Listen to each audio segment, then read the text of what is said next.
Hello everyone, I am Jahangir Alam. Today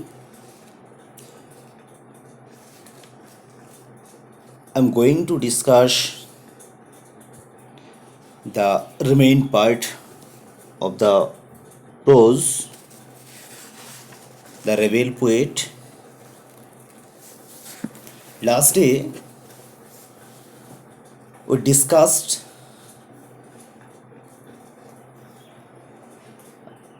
few stanzas and stopped at the stanza ended with Pritam. What did the British do? আমরা এই পর্যন্ত এর আগের দিন শেষ করেছিলাম। প্রীতম কি বলেছিল? What did the British do? ব্রিটিশরা কি করেছিল এ পর্যন্ত আমরা জেনেছিলাম। এবার তারপরে আমরা বাকিগুলো যে স্ট্যান্জাস আছে সেই স্ট্যান্জাসগুলোকে আমরা পড়ব। তার আগে আর একটু আমাদের ফ্ল্যাশব্যাকে চলে যেতে হবে যে এর আগের দিন আমরা তাহলে কি জেনেছিলাম।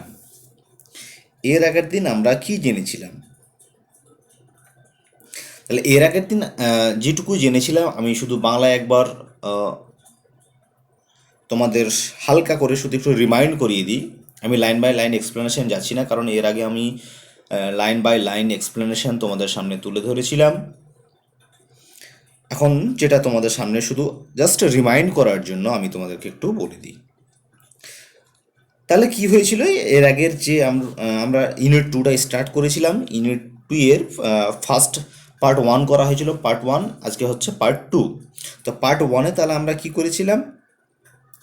পার্ট 1-এ প্রীতম বলেছিল কুমোদরঞ্জন মল্লিক তাকে কি তাহলে কাজী নজরুল ইসলামকে ইন্সপায়ার করেছিল, অনুপ্রেরণা জাগিয়েছিল তাকে সেই কবিতাগুলো লিখতে। বাবা তখন বলেছিল হ্যাঁ, রবীন্দ্রনাথও তার সাথে সাথে রবীন্দ্রনাথও তাকে ইন্সপায়ার করেছিলেন এবং তাকে পার্সিয়ান পোয়েটদের দ্বারাও তিনি কী হয়েছিলেন, পার্সিয়ান পোয়েট যেমন হাফিজ, খয়াম, এই ধরনের যে কবিরা ছিল এই কবিতার দ্বারাও তিনি কী হয়েছিলেন, ইন্সপায়ার্ড হয়েছিলেন, উদ্বুদ্ধ হয়েছিলেন। তারপরে সে আঙ্কেল রহিম এসেছিলেন। আঙ্কেল রহিম একটা নতুন চরিত্র এসেছিলেন। আঙ্কেল রহিম এসে তাকে বললেন যে তুমি কি জানো যে নজরুল ইসলাম ব্রিটিশদের বিরুদ্ধে আর্মিতে যোগদান করেছিলেন? হ্যাঁ, এবং তিনি আর্মিতে যোগদান করার পর 1920 খ্রিস্টাব্দে তিনি সেখান থেকে আবার পালিয়েও যান। হ্যাঁ, বিশেষ কারণে কাজেই পালিয়ে এসে কোথায় চলে আসেন, 1920 খ্রিস্টাব্দে তিনি আবার কলকাতায় ফিরে আসেন। কলকাতায় ফিরে এসে তিনি কি হয় যে ব্রিটিশদের বিরুদ্ধে একটা দল গঠন করে সেখানে তার বিরুদ্ধে আবার ইন্ডিয়ানদের নিয়ে বা অর্থাৎ ভারতীয়দের নিয়ে তিনি আবার তাদের বিরুদ্ধে প্রতিবাদ শুরু করে দেন। সে কি করেছিল?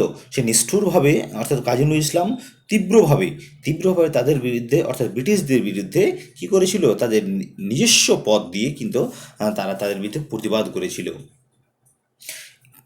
এমনকি এর সাথে সাথেই সে শুধু যে দল গঠন করেছিলেন তাই নয়, আর কি করেছিলেন, তিনি তার লেখার মধ্যে দিয়ে ইংরেজদের বিরুদ্ধে কিন্তু তিনি প্রতিবাদ করেছিলেন। তার কারণেই তাকে বলা হয় কি বিদ্রোহী কবি। তারপরে সেই বাবা বলেছিল তাকে, প্রীতমকে বলেছিল কি যে তুমি কি পড়ে কান্ডারি হুঁশিয়ার নামক তার যে লেখা, হ্যাঁ, খেয়াপাড়ের তারানি, এই যে তার লেখাগুলো, তার লেখার সংগুলো, সেই সংগুলো কি তুমি শুনেছো? হ্যাঁ, তার এই সংগুলো শুনে ব্রিটিশরা কিন্তু খুব ভয় পেয়ে গেছিল। হ্যাঁ, তাহলে তারপরে প্রীতম কী বলেছে, what did the British do? তারা ভয় পেয়ে যাওয়ার পর ব্রিটিশরা কী করেছিল, এই সমস্ত কিছু আলোচনা হয়েছিল এর আগের তোমাদের যে পার্টটা দেওয়া হয়েছিল ভিডিওতে, এই পার্টটা আলোচনা করা হয়েছিল। এবার আমরা চলে যাই দ্বিতীয় পার্ট, অর্থাৎ আমাদের যে দ্য রেবেল পোয়েটের যে কনক্লুশন পার্ট আমরা চলে এসেছি। সেই রেবেল পোয়েটের আমরা কনক্লুশন পার্টের আমরা এবার আলোচনাগুলো করব। তো বি রেডি। তাহলে ফার্স্ট যে আমরা আজকের নিউ পার্টের ফার্স্ট ক্যারেক্টার কি আছে, আঙ্কেল রহিম কি বলছে, দ্য ব্রিটিশ গিভ পার্টার্ড ফর পার্টার্ভড। পার্টার্ভড মিন্স তোমাদের বলেছে চিন্তিত হওয়া। তো এই তাদের এই নজরুল ইসলামের এই যে লেখালেখি, তাদের লেখালেখি লেখার কারণে তাদের যে এই বিভিন্ন গান লেখালেখি এর জন্য তার সাথে সাথে সৈন্য সম্বন্ধে তিনি বিদ্রোহ ঘোষণা করেছিলেন, আর্মি দলে যোগদানও করেছিলেন। এই সমস্ত কাজী নজরুল ইসলামের অ্যাক্টিভিটি নিয়ে কিন্তু ব্রিটিশরা কিন্তু বিজয় চিন্তিত হয়ে পড়েছিলেন। কী জন্য চিন্তিত হয়ে পড়েছিলেন? তিনি তো একদিকে এদিকে দল গঠন করেছিলেন, তারপরে এদিকে আবার এসে তিনি কী করলেন, বিভিন্ন কবিতা লিখতে শুরু করলেন, এসে লিখতে শুরু করলেন, প্রবন্ধ লিখতে শুরু করলেন, গান লিখতে শুরু করলেন। এই গানের দ্বারা ভারতের যে তরুণ সমাজ, সেই তরুণ সমাজকে কিন্তু তাদের স্বাধীনতা পাওয়ার জন্য কী করলেন, উদ্বুদ্ধ করে দিলেন, হ্যাঁ, খেপিয়ে দিলেন। এই কাজকর্ম দেখে ব্রিটিশ সরকার কিন্তু চিন্তিত হয়ে পড়লেন যে কী করা যায়। হুম।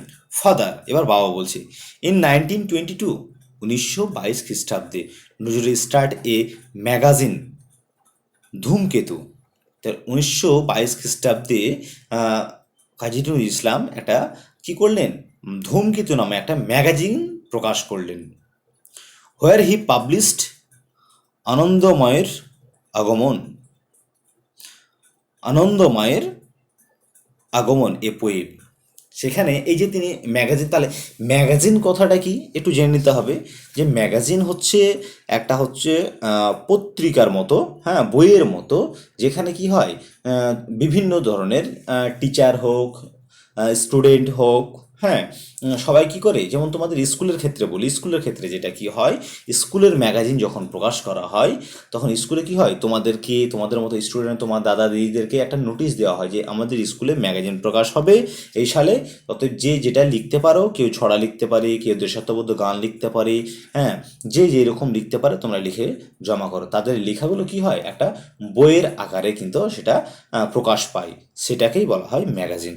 তো কাজী নজরুল ইসলাম এইরকম একটা ধূমকেতু বলে একটা সেই ম্যাগাজিনটার নাম দিয়েছিল কি, ধূমকেতু।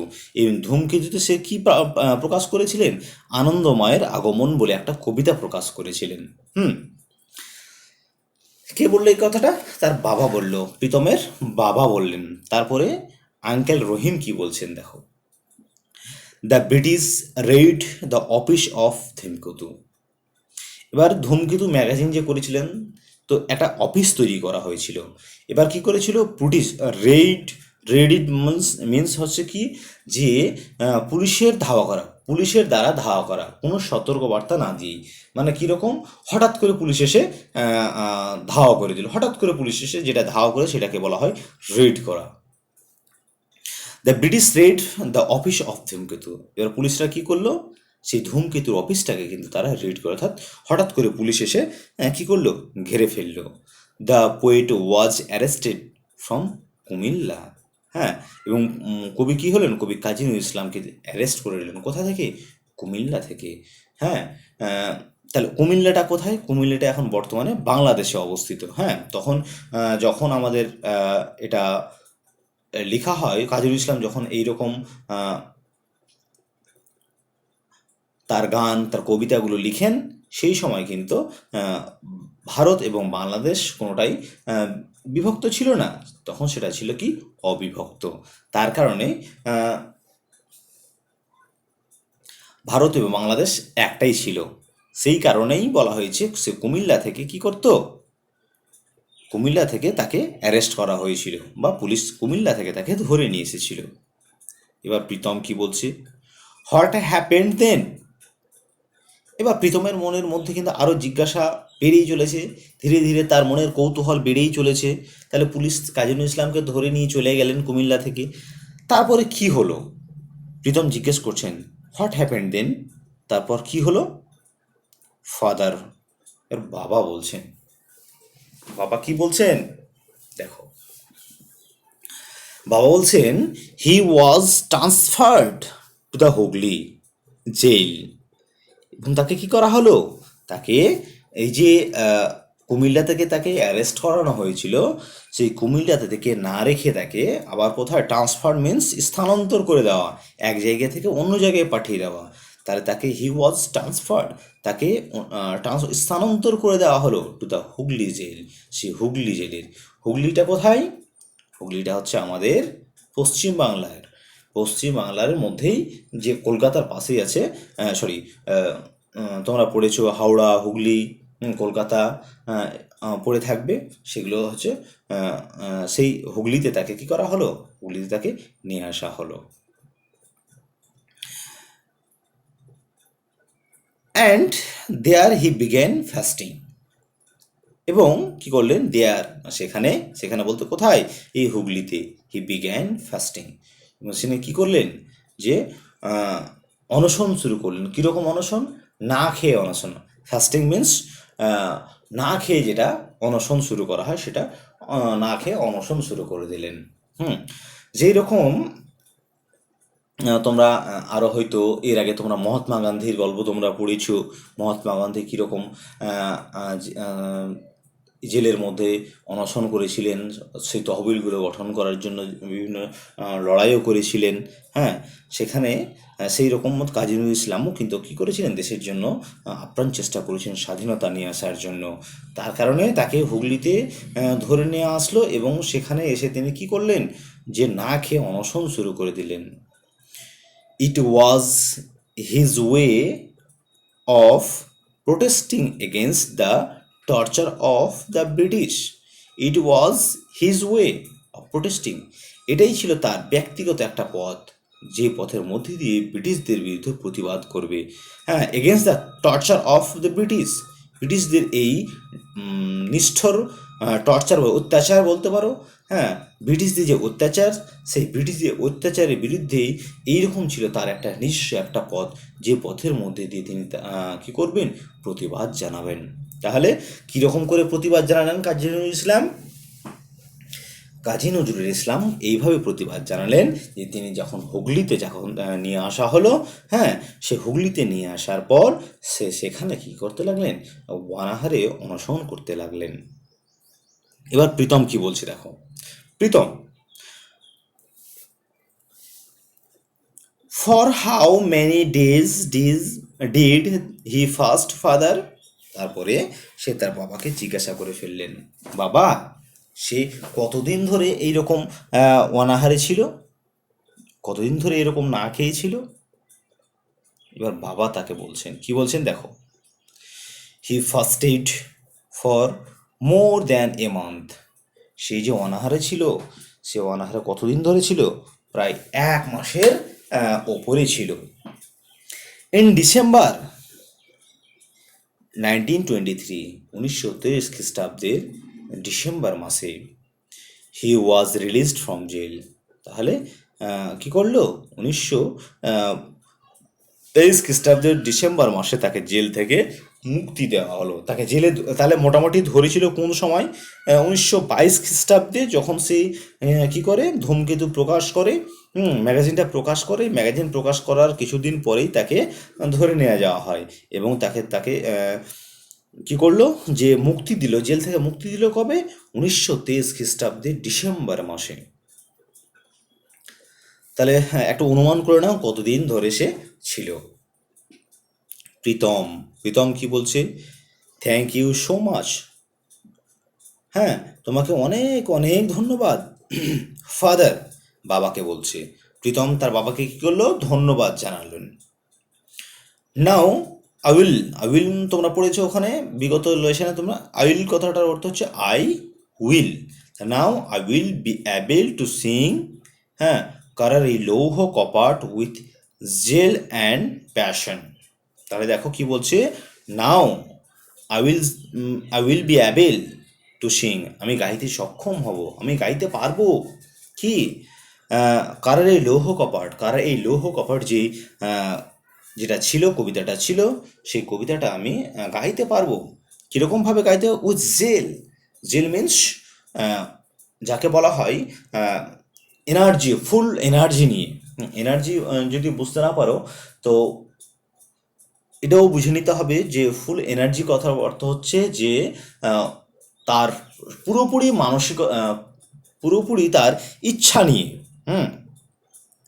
সম্পূর্ণ ইচ্ছা নিয়ে। আর কি, অ্যান্ড প্যাশন কথার অর্থ হচ্ছে দৃঢ় ভালোবাসা। হ্যাঁ, দৃঢ় ভালোবাসা, স্ব ইচ্ছা এবং দৃঢ় ভালোবাসা নিয়ে আমি কি করব, এই লৌহ কপাট গানটা আমি গাইব। I am so proud that the teacher has selected me for singing. আচ্ছা, আই এম কথার অর্থ হচ্ছে কি, আই অ্যাম। তাহলে আই অ্যাম সো প্রাউড, আমি খুবই গর্বিত, আমি খুবই গর্বিত, দ্যাট যে the teacher has selected me, যে শিক্ষক আমাকে নিযুক্ত করেছেন, হুম, ফর সিঙ্গিং, এই গানটা গাওয়ার জন্য। হুম, তাহলে কি করেছেন, তিনি নিজেকে খুব গর্বিত অনুভব করছেন যে টিচার আমাকে কি করেছে, প্রীতম নিজেকে গর্বিত অনুভব করছে যে আমি খুবই নিজেকে গর্বিত অনুভব করছি যে টিচার আমাকে এই গানটা গাওয়ার জন্য আমাকে সিলেক্ট করেছে বা নিযুক্ত করেছে। আঙ্কেল রহিম বলছে, then let's hear your sing, তাহলে তোমার গানটা শোনা যাক। We will sing along with you as well, আমরাও কী করবো, তোমার সঙ্গে সঙ্গে এই গানটা আমরা গাইব। Will sing along with you as well, আমরাও তোমার সঙ্গে সঙ্গে এই গানটা গাইব। কে বলছে, আঙ্কেল রহিম বলছে। কি গানটা গাইবে, ওই কারার ওই লৌহ কপাট। তো ডিয়ার স্টুডেন্ট, তোমাদের এইখানে যে প্যাসেজটা ছিল সেই প্যাসেজটা ইতিমধ্যেই তোমাদের কমপ্লিট করানো হলো, শেষ করানো হলো। এরপর দিন তোমাদের সেই অ্যাক্টিভিটিগুলো নিয়ে তোমাদের আলোচনা করা হবে। তো তার এরপর তোমাদের যে ওয়ার্ড্রোব আছে, ওয়ার্ড্রোবগুলো আমি তোমাদেরকে একটু বলে দিই, তোমরা তাহলে তোমাদের বাংলাগুলো তোমাদের করতে সুবিধা হবে। এবং সে ওয়ার্ড্রোবগুলো তোমরা একটু দেখে রাখবে। বলছে ডিসব্যান্ডেড, ডিসব্যান্ডেড কথা হচ্ছে কি, ভেঙে পড়া, ব্রোকেন আপ। হ্যাঁ, ডিসব্যান্ডেড সিনোনিমস হচ্ছে কি, ব্রোকেন আপ, যার বাংলা হচ্ছে ভেঙে পড়া। রেবেল, রেবেল কথাটা তোমরা এর সঙ্গে পরিচিত হয়েছ। রেবেল কথাটার দ্বারা কি বলছে, রেবেল মিন্স আমরা কি জেনেছি, বিদ্রোহী। তার এখানে কি বলছে, পার্সন মানে একজন ব্যক্তি, হু ফাইট, যে যুদ্ধ করেছে, এগেনস্ট অথরিটি, কর্তৃপক্ষের বিরুদ্ধে।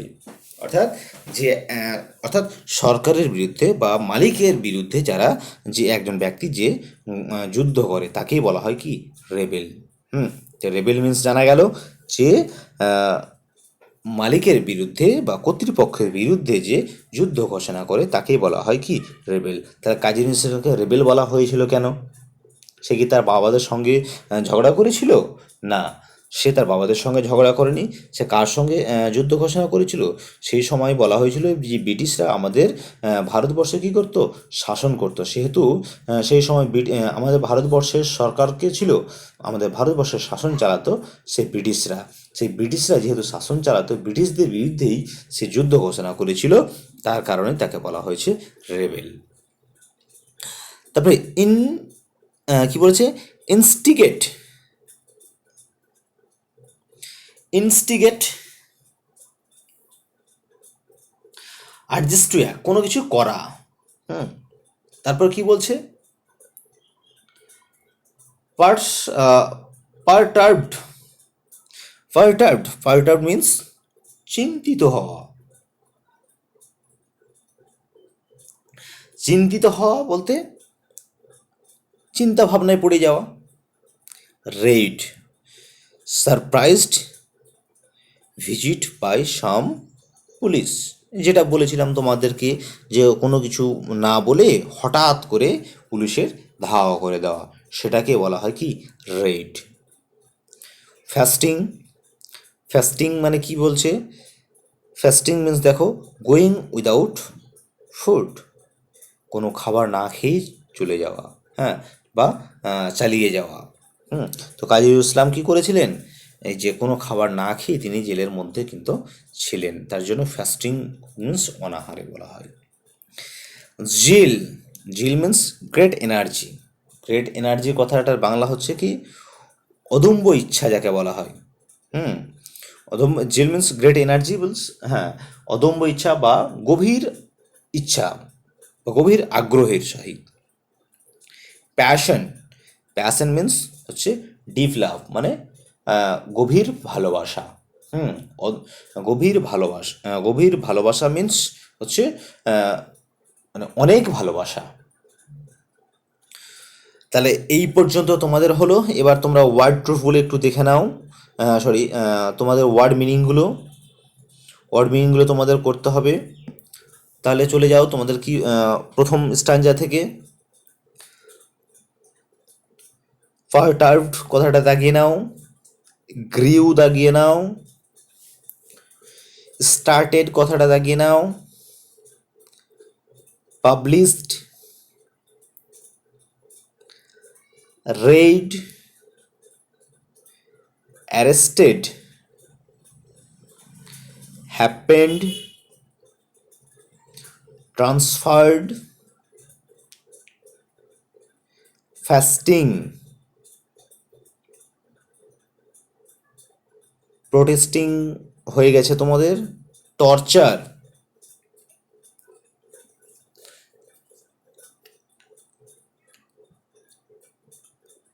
তারপরে নেক্সট হয়ে যাও ফাদারের লাইনটা, রিলিজড। তারপর প্রীতমের স্ট্যান্ডে চলে যাও, able, jail, passion, proud, selected. নিচের লাইন, হেয়ার। বাস, এই পর্যন্ত এটি লিখবে।